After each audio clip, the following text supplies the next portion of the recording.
Boa noite. Para a apresentação do nosso grupo, composto pela Luciana de Souza Xavier, eu, Thiago Luiz Fernandes, o José Luiz Abreu Cardoso e o Ideraldo Rui, faremos uma apresentação sobre a análise do dataset de seguros. Então, uma base obtida do Kaggle, em que mostra os valores cobrados de seguro para diferentes variáveis consideradas pela seguradora.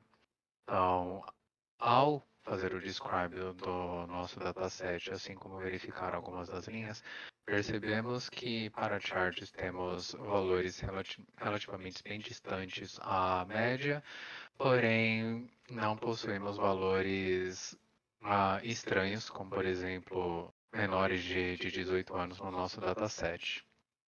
Ao analisar os tipos de colunas da sua quantidade de linhas, percebemos que possuímos um valor duplicado das 1.338 linhas que é composto o nosso dataset, que ocorre removido, passamos a ter 1.337 linhas com 7 colunas.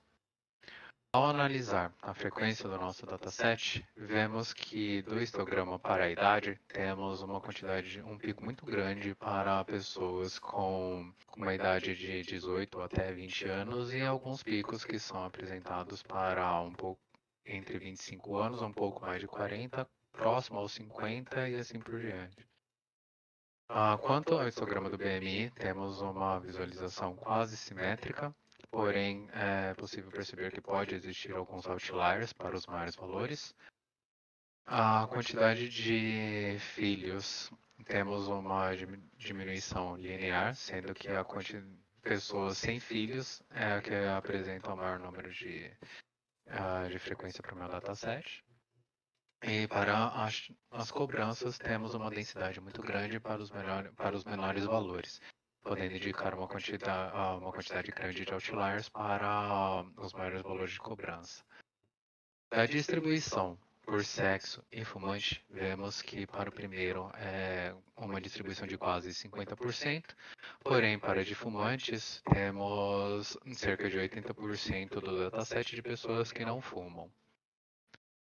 E já da região, temos uma visão quase equalitária da distribuição dos dados, porém um pequeno pico em relação aos outros para o Sudeste. Já da distribuição entre homens e mulheres, para considerado fumantes e não fumantes, não há uma discrepância muito grande, na verdade é quase equalitária também. E ao analisar a, possíveis outliers do nosso dataset com boxplot, podemos perceber uma grande quantidade de outliers para charts, como já era esperado, e alguns outliers para o MC.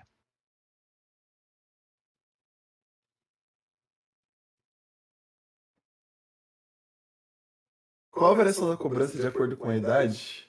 Nesse gráfico, podemos ver que o valor aumenta conforme a idade. Na faixa dos 18 aos 25 anos apresenta uma menor média, enquanto de 56 a 64 atinge o maior valor. Então, isso indica uma tendência clara de aumento com o envelhecimento.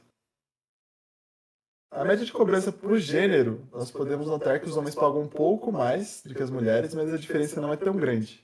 Porém, no próximo gráfico da frequência de faixas de valor, nós podemos notar que nas frequências mais baixas, as mulheres pagam um pouco mais, então esse valor é ligeiramente maior, mas conforme os valores aumentam, os homens passam a aparecer com mais frequência, indicando que eles tendem a ter cobranças mais altas.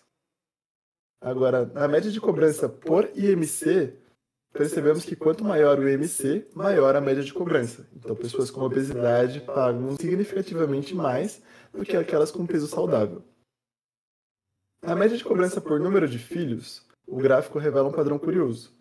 A média de cobrança aumenta entre aqueles que têm até 3 filhos, chegando ao pico de 2 e 3 filhos. E a partir dos 4 filhos, essa tendência se inverte e o valor médio começa a cair, com uma queda um pouco mais acentuada para quem tem 5 filhos. Então isso pode indicar que famílias maiores acabam recebendo algum tipo de ajuste ou têm um perfil de cobrança diferenciado.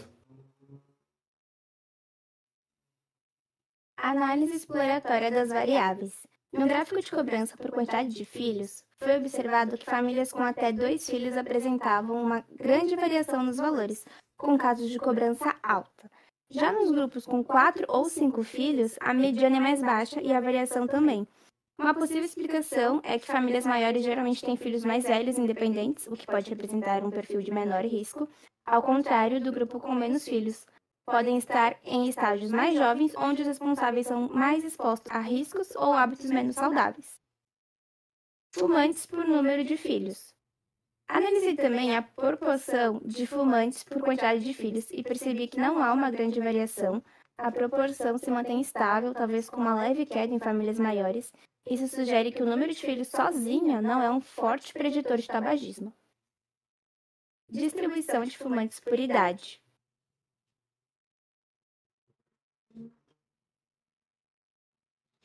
Ao olhar para os fumantes por faixa etária, vi que eles estão espalhados em todas as idades, com picos em faixas como 19, 29 e 46 anos. Isso indica que o tabagismo não está concentrado em uma faixa etária específica, o que pode dificultar a previsão com base apenas na idade. IMC e idade. O gráfico que compara categorias de IMC com idade revelou algo importante. Casos de obesidade e obesidade grave tendem a aparecer em pessoas mais velhas, ou seja, há uma ligação entre a idade avançada e o excesso de peso. E como ambos são fatores de risco, essa combinação pode aumentar bastante o custo do seguro. Gênero e tabagismo. Quando cruzamos o gênero com o status de fumante, fica claro que o tabagismo é o verdadeiro fator de impacto do custo. Região e cobrança. A região sudeste apareceu com maior média de cobrança, mas esse está muito mais ligado à concentração de fumantes e IMC mais alto. Isoladamente, a região não tem grande influência, mas quando combinada com outros fatores, pode ajudar a entender os custos. A análise final, com o mapa de calor, revelou que a variação com maior correlação direta com os custos é o fato de ser fumante, com um coeficiente de cerca de 0,79, indicando um impacto muito forte. Em seguida vem a idade, que mostra uma correlação moderada com o valor do seguro, e o IMC, também aparece como um fator importante, embora com influência um pouco menor. Já as variáveis como filhos, gênero e região mostraram correlação fraca com os custos de forma isolada, que poderia dar a entender que são pouco relevantes. Mas ao analisar os dados em conjunto, percebemos que essas variáveis podem sim ter um papel importante em situações específicas.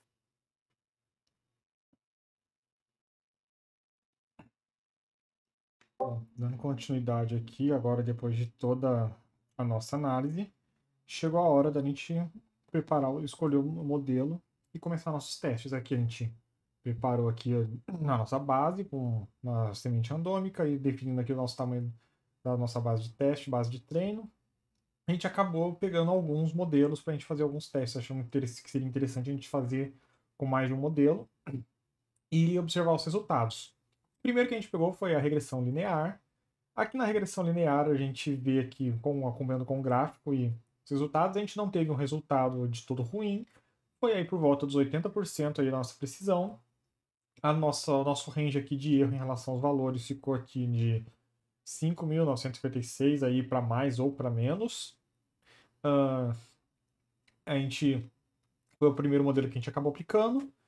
O próximo modelo que a gente aplicou foi a regressão polinomial. Nela a gente já conseguiu alguns resultados um pouco melhor. Tivemos aí algumas melhorias em relação ao nosso modelo anterior. Aqui a gente já conseguiu uma precisão de 88%. E o nosso erro aqui dos valores já caiu consideravelmente aqui, nossa taxa aqui de erro. No caso foi de 4,6 tanto para cima quanto para baixo. E por fim, depois disso a gente ainda fez um último teste usando a árvore de regressão para poder ver o que a gente conseguiria. A gente viu que a gente teve aqui bem parecido aqui com a nossa regressão polinomial. E os valores também ficaram aqui num valor interessante. Ficou bem parecido, inclusive. Mas agora falando sobre o algoritmo que a gente achou que seria o melhor para fazer a nossa análise para essa situação, a gente acredita que a melhor opção para a gente seria a regressão polinomial. Justamente pensando em alguns fatores aí. Primeiro, a nossa base, a gente tem alguns outliers, só que a gente não optou por não tirar esses outliers porque a base já tinha um tamanho aí, já não era tão grande. Se a gente tirasse os outliers, a gente iria ficar com uma base muito pequena e de repente a gente poderia não ser interessante. Eu acho que o que a gente pode ver é que, de repente, se a gente tivesse mais dados para outras faixas etárias, a gente poderia ter tido algum resultado um pouco melhor. Mas a gente acredita, e também tem outro problema, que a árvore de regressão ela é um pouco sensível à questão de outliers. Então a gente acabou ficando com a regressão polinomial justamente porque ela consegue lidar melhor com outliers. E apesar dela não lidar bem com uma grande quantidade de dados, no nosso caso a gente não teve uma grande quantidade, mesmo com a transformação que a gente aplicou nas colunas de fumante, de região e de sexo. Então fica um resultado satisfatório. E o algoritmo, acredito que ele vai casar muito bem aí com o problema que a gente tem aí para resolver. Bom, pessoal, é isso. A gente agradece aí. Essa é a nossa conclusão. Obrigado.